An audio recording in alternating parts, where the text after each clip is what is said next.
ભગતજી મહારાજના અપમાન થતા હતા. ભગતજી મહારાજનો પરિચય કેવો અપાતો કે જેનું કૂતરાની પેટે હળદૂત થઈને અપમાન થતું હોય એ ભગતજી.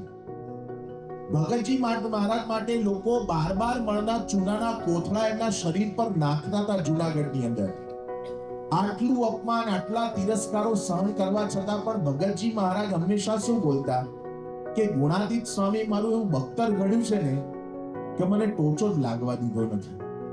બાહ્ય પરિસ્થિતિ ગમે તેવી હતી પણ એ અંદરથી સુખનો અનુભવ કરતા હતા, આનંદનો અનુભવ કરતા હતા. આજે કોક આપણા માટે ખરાબ બોલતું હશે, ખરાબ વિચારતું હોય, ખરાબ લખતું હોય, તમે કેટલાને સ્પષ્ટીકરણ કરવા જશો કે ભાઈ હું સાચો છું, તું ખોટો છે. એને સમય આવશે, સમજાઈ જશે, તમે અંદરથી આનંદ લેતા શીખી જાઓ. તો સુખ અંદરની વસ્તુ છે. એના માટે સૌથી અગત્યની વસ્તુ છે સવળો અભિગમ, સવળો વિચારધારા.